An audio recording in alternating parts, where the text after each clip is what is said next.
Welcome back. हम लोग 9th class का साइंस का चैप्टर है, third chapter atoms and molecules यानी कि अणु और परमाणु, वो उसको स्टडी कर रहे हैं। और हमारा आज का जो टॉपिक है वो है एटॉमिक मास।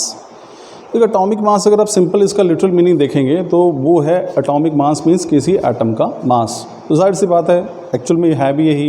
एटम बहुत छोटा है, हमने पढ़ा था कि उसका साइज़ बहुत छोटा होता है, हम उसको नैनोमीटर में एक्सप्रेस करते हैं। इतना छोटा है हम उसको आंखों से देख नहीं पाते हैं। तो इतना छोटे एटम का जो मास होता है वो होता है एटॉमिक मास। तो हर एटम का अलग अलग मास होता है। ऑक्सीजन का एटम है, उसका मास कुछ और होगा।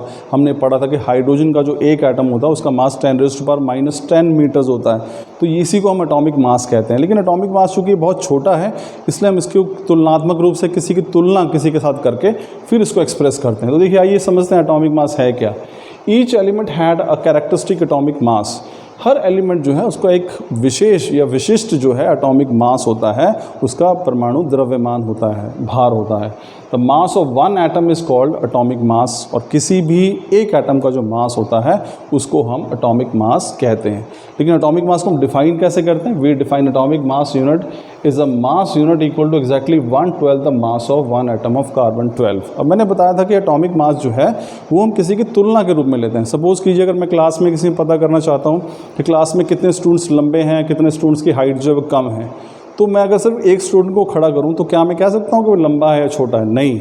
जब तक उसकी किसी दूसरे के साथ तुलना न की जाए तब तक उसे लंबा या छोटा, कम हाइट का नहीं कहा जा सकता। तो ये बड़ा इंपॉर्टेंट चीज़ यहाँ पे चीज़ है और यही आप इसको समझिए यहाँ पे कि एटम का मास इतना छोटा है कि तुलना करने के लिए अब मैं कैसे उसको इसी को लंबा छोटा करने के लिए मैं क्लास में सपोज करते हैं हम कि 20 बच्चे हैं, तो कुछ बच्चे मुझे लंबे नज़र आ रहे हैं, कुछ छोटे, तो मैं उसका वर्गीकरण, क्लासिफिकेशन या उनको बांटूंगा कैसे? तो मैं करता हूँ एक बच्चा जिसकी हाइट लगभग 5 फुट के आसपास है उसको स्टैंडर्ड मान लेता हूँ कि इसकी तुलना में जितने बच्चे इससे लंबे हैं वो एक तरफ आ जाओ, जो जिनकी हाइट इससे कम है वो एक तरफ आ जाओ।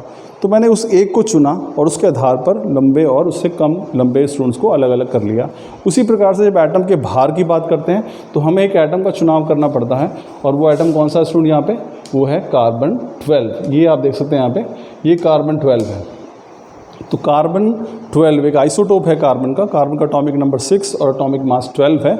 उस कार्बन का जो एक परमाणु है उस परमाणु का जो 12वां हिस्सा है वो जो वज़न होता है उसको हम एक एटॉमिक मास यूनिट कहते हैं।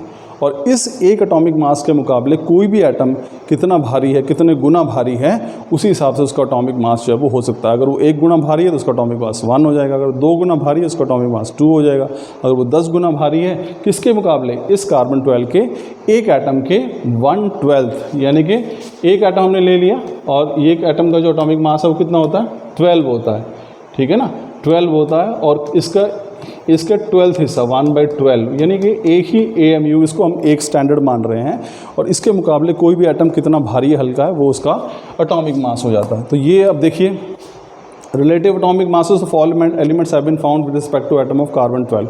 तो जितने भी एटम्स हैं उन सभी का एटॉमिक मास जो है वो ज्ञात किया जा चुका है। किससे तुलना करके? कार्बन 12 के एटम से तुलना करने के बाद।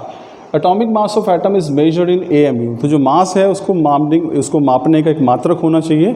एक जैसे हम लंबाई को मीटर में माप लेते हैं, दूध को हम लीटर में नाप लेते हैं, ठीक उसी प्रकार से एटॉमिक मास को मापने की यूनिट कौन सी है? AMU। तो एटॉमिक मास यूनिट इसे कहा जाता है। तो इसे हम यूनिफाइड मास U से भी लिख देते हैं। तो अगर किसी का एटॉमिक मास जो है वो मान लीजिए 8 है, ऑक्सीजन के लिए मान लीजिए 16 है, तो मैं कैसे लिखूंगा? मैं कहूँगा ऑक्सीजन का एटॉमिक मास कितना है? इट इज़ 16U यूनिफाइड मास, या फिर मैं लिखूंगा 16 AMU एटॉमिक मास यूनिट। तो ये U जो पीछे लिखा है, ऐसा अगर मैं कहता हूँ लंबाई कितनी है, मैं कहता हूँ 6 मीटर, तो मैंने 6 के बाद एक यूनिट लगाई है। इसी प्रकार ऑक्सीजन का एटॉमिक मास कितना है? 16U। तो U या इसको यूनिफाइड मास कहते हैं या फिर AMU यानी कि एटॉमिक मास यूनिट। ये वास्तव में किसी भी एटम के मास को मापने की विधि जो है वो ये होती है, ठीक है। तो IUPAC जैसे मैंने बताया था पहले भी कि संस्था है, तो उसने ये निर्णय दिया है कि जितने भी एटॉमिक मास हैं उसको हम या तो AMU में लिखेंगे या फिर U के फॉर्म में यानी कि यूनिफाइड मास के फॉर्म में लिखेंगे।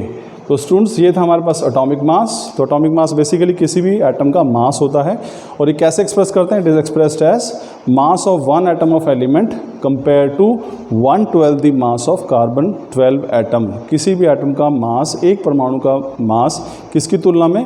कार्बन 12 के एक एटम के 1/12वें भाग के अनुपात में, ठीक है ना। तो ये होता है हमारे पास atomic mass. I am sure students आपको टॉपिक समझ में आया होगा। Thank you.